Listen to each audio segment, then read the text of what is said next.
जय श्रीमन नारायण। आइए, आपका फिर से स्वागत है आपके अपने YouTube चैनल में। आज की इस वीडियो में आप सुनेंगे मार्क्सिस महा के चौथे अध्याय की कथा। अगर आपने अभी तक पिछले अध्यायों की कथा नहीं सुनी है तो कृपा करके अवश्य श्रवण करें। हमारे YouTube चैनल पर पिछले सभी अध्यायों की कथा अपलोड हो चुकी है। तो आइए प्रिय मित्रों, कथा प्रारंभ करते हैं। तो बोलिए विष्णु भगवान की जय, लक्ष्मी नारायण भगवान की जय। ब्रह्मा जी कहने लगे कि हे केशव, जिसने शरीर का तत्व चक्र से चिन्हित किया और गुरु से मंत्र की दीक्षा ली है तथा कमल और तुलसी की माला को धारण किया है, उसको क्या फल मिलता है, सो कृपा करके आप कहिए। भगवान कहने लगे, जो द्विज तुलसी काष्ठ की माला को धारण करता है वह चाहे अपवित्र आचार भ्रष्ट हो पर मुझे प्राप्त होता है, उसमें कोई संशय नहीं है। आंवला तथा तुलसी काष्ठ की माला जिसके कंठ में दिखाई देती है वह निश्चय ही भगवत भक्त है। जो तुलसी दल की माला विशेषकर मेरे गले से उतरी हुई धारण करता है वह देवताओं से भी नमस्कार के योग्य हो जाता है। तुलसी दल की माला तथा आंवले के फल की माला पापी पुरुषों को भी मुक्ति की दाता है। फिर मेरे सेवकों का तो कहना ही क्या है, इसको तो अवश्य मुक्ति मिलती है।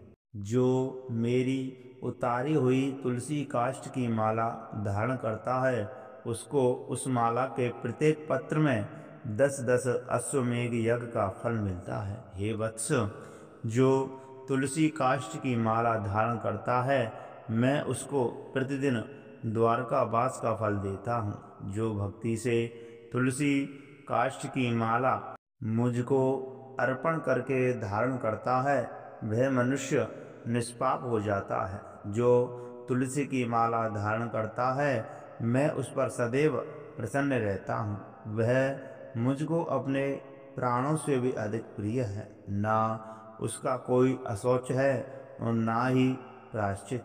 जिस मनुष्य के बाहु, सिर, हाथ और शरीर में तुलसी काष्ठ का आभूषण है वही मेरा प्रिय है। जो तुलसी काष्ठ की माला पहनकर पितरों के निमित्त अथवा देवताओं के निमित्त दान आदि करता है उसका कोटि गुना फल मिलता है।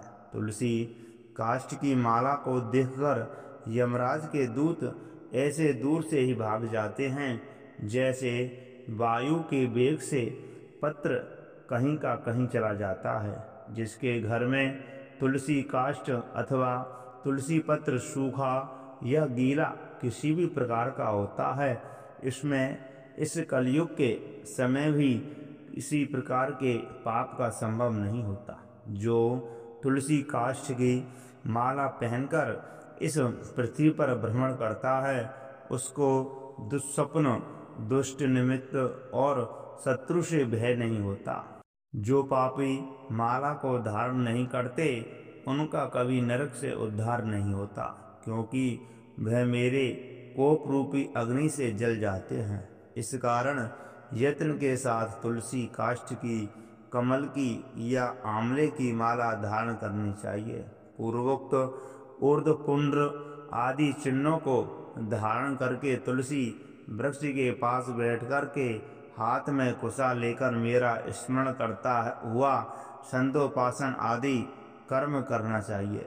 मेरा भक्त संतोपासन करके मेरा पूजन करे। यदि गुरु उस जगह पर हो तो पहले गुरु के पास जाकर उनको नमस्कार करे। कुछ भेंट आदि गुरु के अर्पण करके चित्त से दंडवत नमस्कार करे। कृष्ण मृग चरम पर कुशा का आसन पूजा मंडप में बिछाकर पद्मासन से अच्छी तरह बैठ जितेंद्रिय होकर मंत्र पढ़ करके 3 बार प्राणायाम करके पूरब की तरफ मुख करके श्रेष्ठ हृदय कमल को विज्ञान रूप सूर्य से हृदय में विकसित करे। हृदय कमल की कर्णिका में सूर्य, चंद्र और अग्नि का न्यास करे। सूर्य, चंद्र और अग्नि से युक्त उस हृदय कमल में सूर्य चंद्र और अग्नि का वैष्णव स्मरण करे। उसके ऊपर नाना रत्नों से युक्त पीठ को स्थापित करे।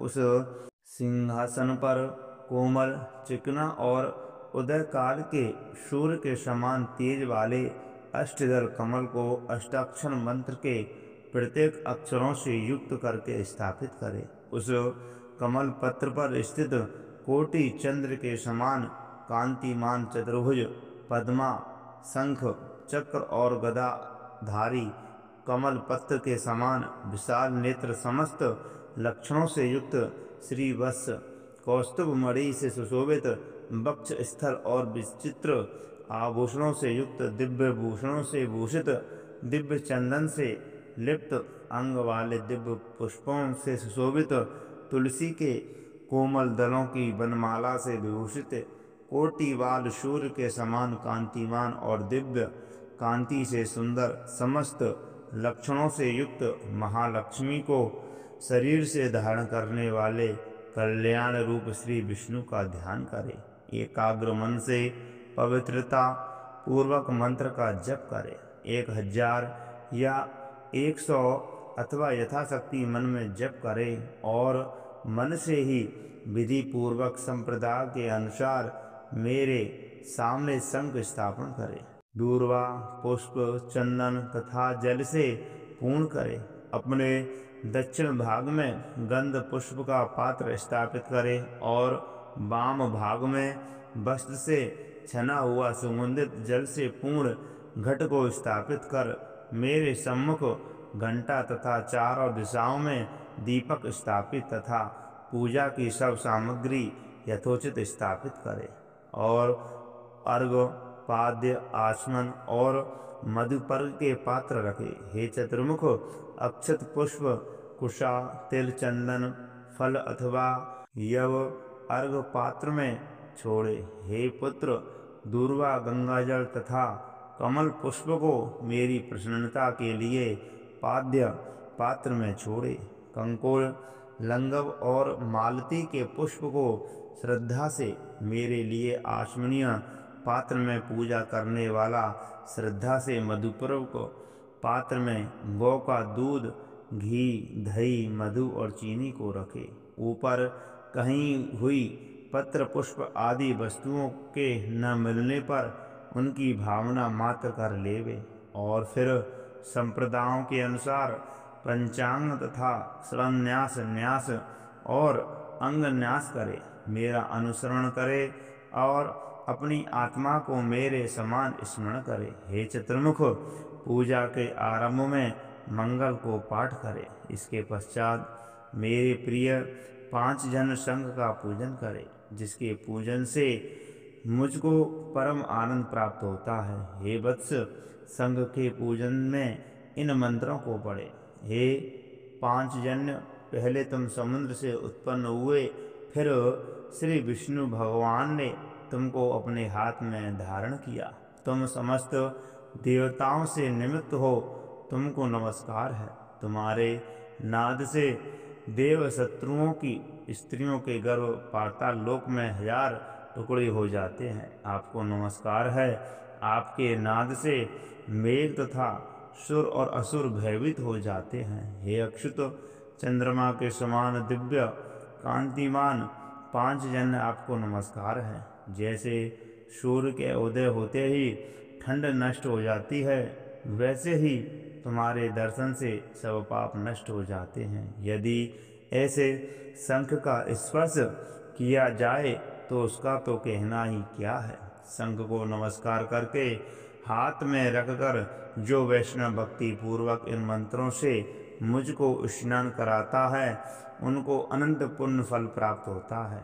फिर सुगंधित तेल, कस्तूरी, चंदन तथा उबटन आदि मेरे शरीर को लगावे। सुगंधित जल से मंत्र पाठ पूर्वक मुझको स्नान करा करके अर्घ्य, पाद्य, आचमनीय तथा मधुपर्क आदि मुझे अर्पण करे और यथाविधि दिव्य वस्त्र आभूषणों से अलंकृत करके पुष्पों से पीठ सिंहासन का पूजन करे और उस पर मेरी मूर्ति को स्थापित करे तथा श्रद्धा से मेरे लिए वस्त्र अलंकार आदि अर्पण करे।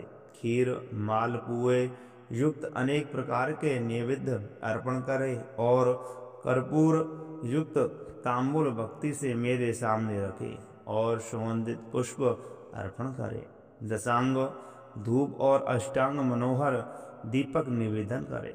प्रणाम करके आदर पूर्वक मेरी स्तुति करके सैया पर शयन कराए मंगलार्घ निवेदन करे। तो मित्रों, इस प्रकार मार्गशीर्ष मास के शंख पूजा विधि चौथे अध्याय की कथा समाप्त हुई। तो प्रिय भक्तों, मैं आशा करता हूँ यह कथा आपके लिए बहुत ही आनंदमयी होगी। तो कृपा करके वीडियो को लाइक करना ना भूलें और आपने अभी तक हमारे चैनल को सब्सक्राइब नहीं किया है तो सब्सक्राइब अवश्य करें। जय श्री राधे, जय श्री कृष्ण।